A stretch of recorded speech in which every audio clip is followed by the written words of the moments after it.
Bonjour les amis, c'est Pascal Petit, de retour avec cette vidéo qui va faire un point sur le macaron poudré ou poudreux, comme vous voulez, puisque nous l'avons tous entendu, le macaron poudreux voudrait jouer les prolongations et voudrait donc se représenter.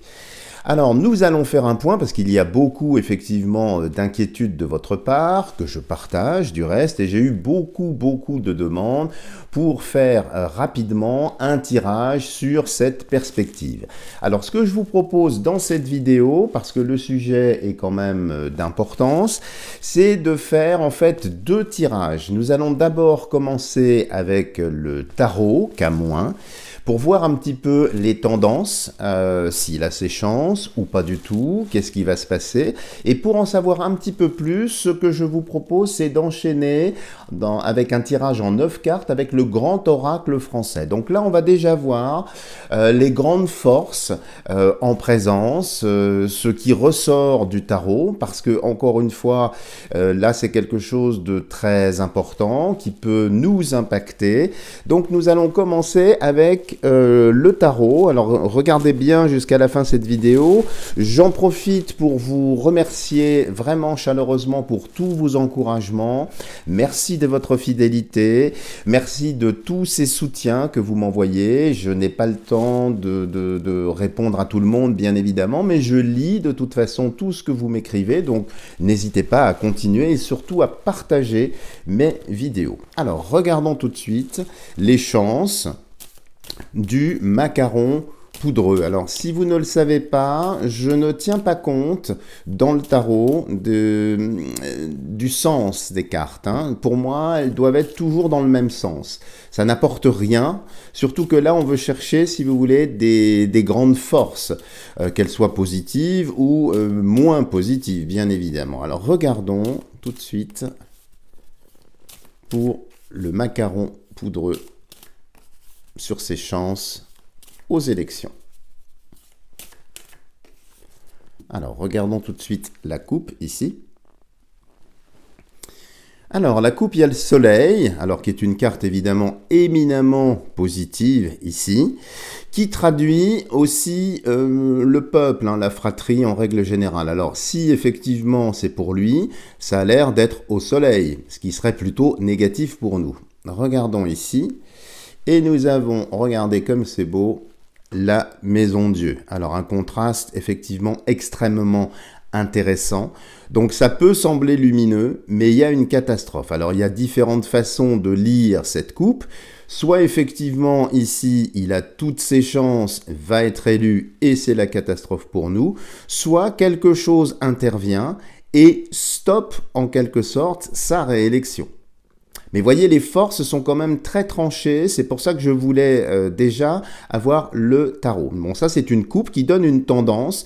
Donc ici, vous voyez, c'est pas si limpide que ça. Parce que la Maison Dieu, ou l'âme et son Dieu, l'âme est Dieu en quelque sorte, et le soleil ici. Comme si peut-être va-t-il y avoir, je ne sais pas, une intervention du ciel, une intervention divine, peut-être pour casser cette mécanique, ou au contraire, peut-être que ça ne va pas pouvoir le casser. Donc, j'ai pas de réponse à ce stade du jeu, mais on voit bien que les forces quand même ici sont très présentes et très tranchées. Il y a une forme de dichotomie, d'opposition ici. Alors, on va regarder.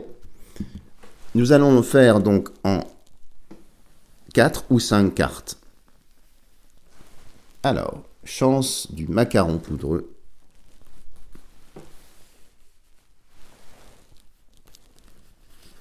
Macaron poudreux.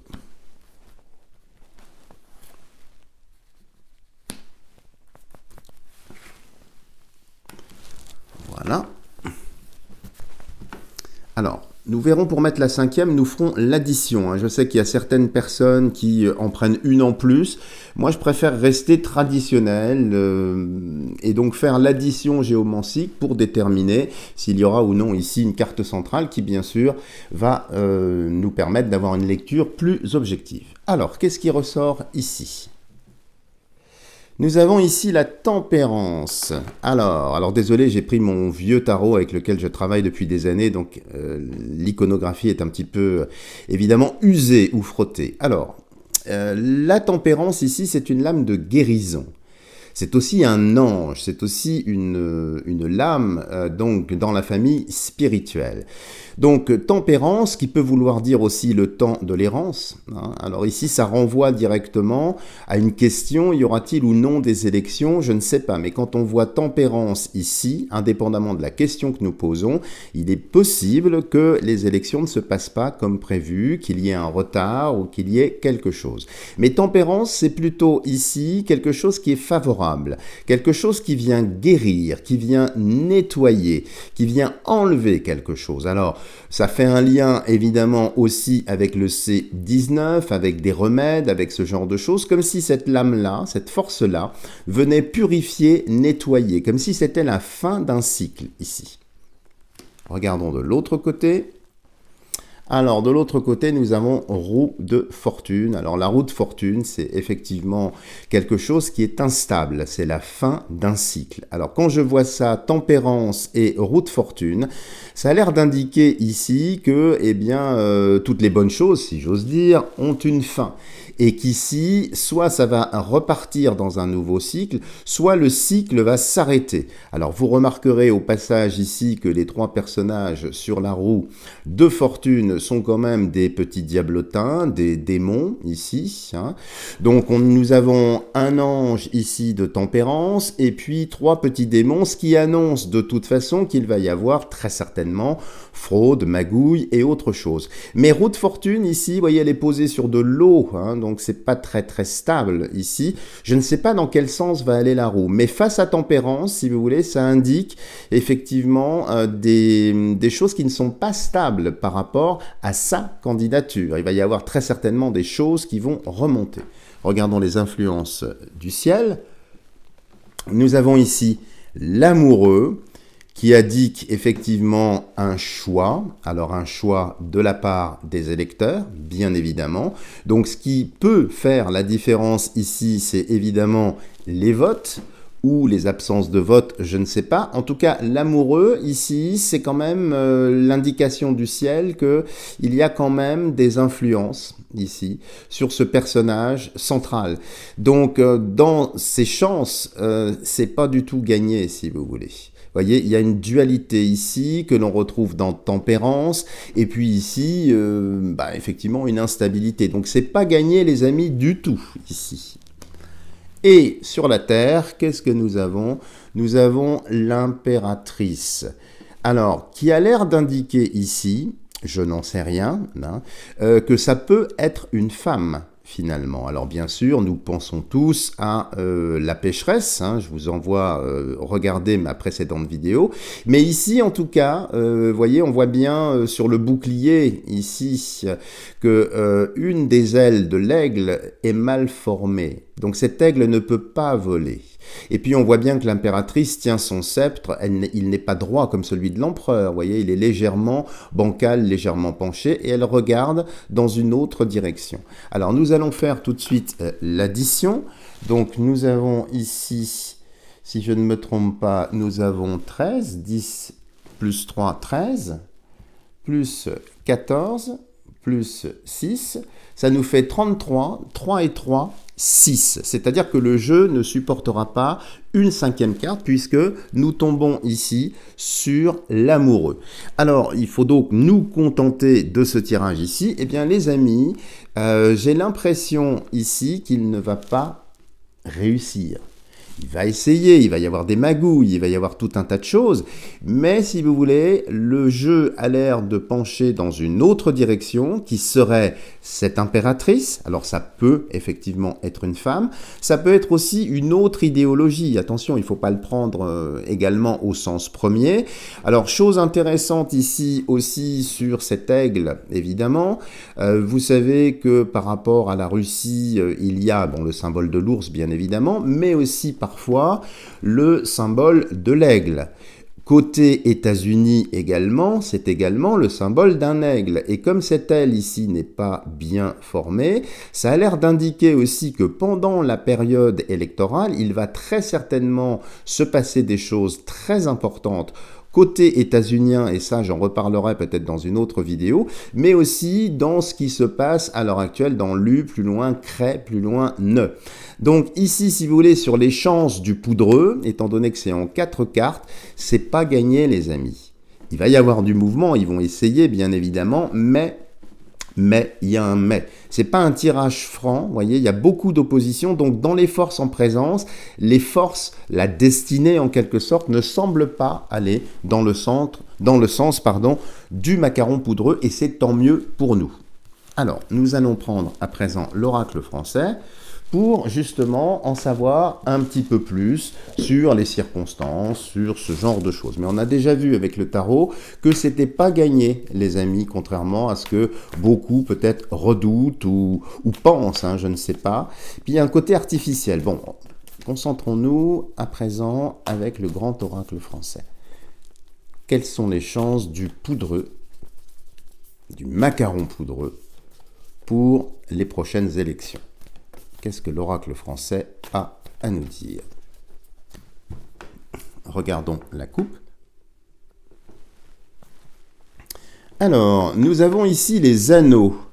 Les anneaux, c'est les alliances, c'est les partenariats, c'est pas mal de choses. Donc ici, ça indique que ce monsieur, le macaron poudreux, eh bien, va rallier, semble-t-il, pas mal de personnes autour de lui. C'est déjà commencé, avec des têtes d'affiche, hein, bien évidemment. Vous avez très certainement entendu la déclaration de Jacques Attila, n'est-ce pas, qui a dit que dans les circonstances actuelles, il ne voyait pas d'autres personnes que le macaron poudreux. Donc ça va continuer. Il va y avoir très certainement des personnes qui vont quitter un bord pour le rejoindre, qui vont pantoufler, enfin je ne sais pas si le terme est bien approprié concernant le macaron poudreux, mais on voit bien qu'il va quand même rassembler autour de lui des alliances, d'où les anneaux. Et de l'autre côté, nous avons la grange. Alors la grange ici, c'est l'argent. C'est la finance. Alors bien évidemment, aux surprises, la campagne, sa campagne, eh bien, va être plébiscitée, mise en avant, soutenue financièrement et peut-être aussi de façon plus ou moins directe, plus ou moins occulte. Donc ici, ça a l'air d'indiquer un petit peu comme on l'avait vu tout à l'heure, mais là c'est plus dans le sens, je dirais, du poudreux. On voit bien les forces en présence, la finance qui évidemment le soutient, et puis des alliances, et puis ça peut vouloir dire également l'alliance, peut-être l'alliance qui agit contre lui, je n'en sais rien, mais en tout cas, on voit bien ici qu'il y a des forces qui vont prendre position, qui vont aller de son côté, ça va devenir de plus en plus lisible, de plus en plus visible. Voilà, regardons maintenant en 9 cartes ce qui ressort. Alors, je vais l'éloigner un peu parce que j'ai 111 cartes, donc ça fait beaucoup à manipuler. Alors, nous allons en prendre 9. Les chances de macaron poudreux.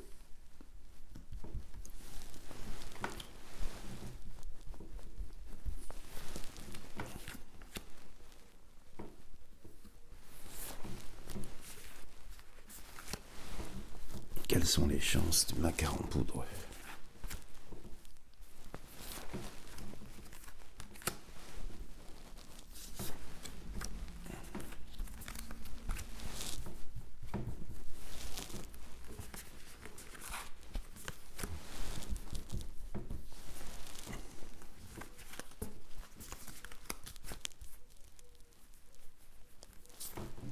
Et celle-ci.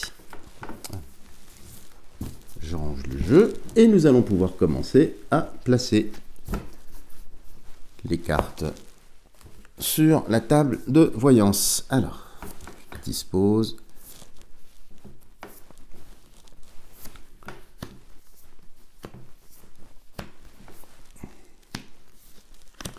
Je remonte un peu, de toute façon nous allons les prendre et voir un petit peu les équilibres. Donc on a vu déjà dans le tarot, hein, je vous rappelle que c'était pas gagné quand même. Hein. Alors regardons ici. Nous avons le sceau. Le sceau qui indique ici un contrat, qui indique aussi des papiers. Alors, il y a peut-être effectivement derrière la scène, en quelque sorte, un contrat, un mandat. Donc ça indique effectivement que les choses sont préparées. prévu à l'avance. Je ne vous apprends rien en disant ça, mais vous voyez, c'est curieux, ça sort. Il y a une espèce de contrat, il y a un accord aussi, il y a des accords. Donc il va passer très certainement des accords avec les personnes qui vont très certainement le rejoindre.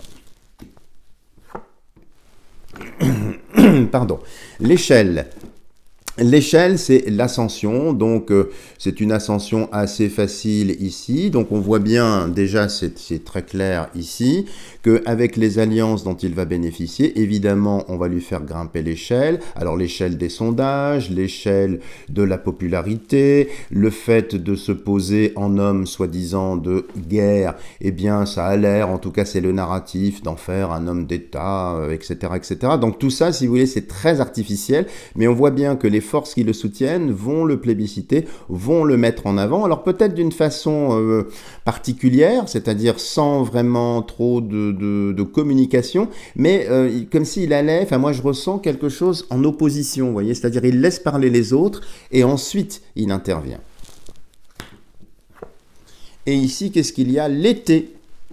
L'été. Alors, est-ce que les élections pourraient être repoussées jusqu'à l'été? C'est possible. Est-ce qu'il va y avoir un décalage entre le premier et le second tour? C'est possible. En tout cas, ça a l'air d'indiquer que ça ne va pas se passer comme initialement prévu. Ce ne sera pas du tout une campagne comme d'habitude, puisque ici pointe l'été, comme s'il y avait un point de bascule, quelque chose qui changeait. Ici, nous avons la hache. Alors la hache, c'est évidemment un outil très tranchant qui coupe, hein, qui fait une rupture par rapport à tout ce que nous avons connu. Et ici, vous voyez, avec l'été, la hache, le seau. Comme s'il y avait des tractations à l'arrière de la scène, peut-être pour reporter le scrutin, casser le scrutin.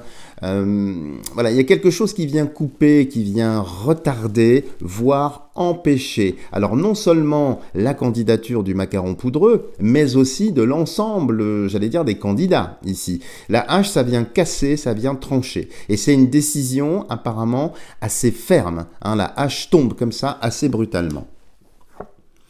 Ici, qu'est-ce que nous avons au centre? Nous avons le blé, donc le blé, l'argent, la finance, etc.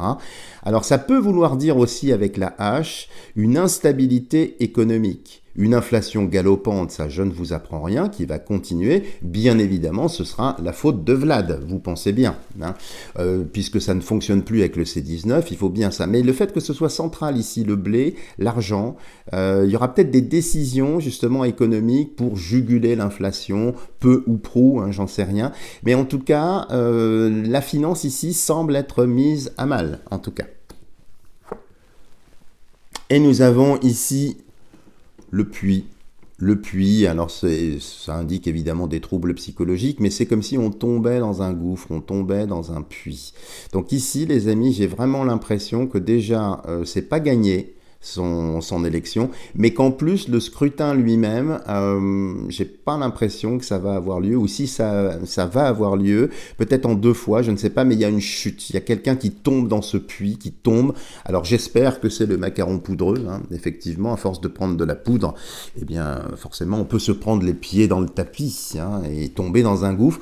Donc ici, comme si ce personnage allait tomber au fond du puits, au fond du trou. Alors, les épices, évidemment, l'étranger, au sens large. Donc ici, il va y avoir pas mal d'influence, pas mal de pression qui vient de l'étranger, sur beaucoup de sujets remontent, beaucoup de tensions, évidemment, internationales ici, qui impactent ou qui vont retarder, en quelque sorte, le scrutin. Mais ici, on voit bien que beaucoup de puissances vont s'opposer au macaron poudreux.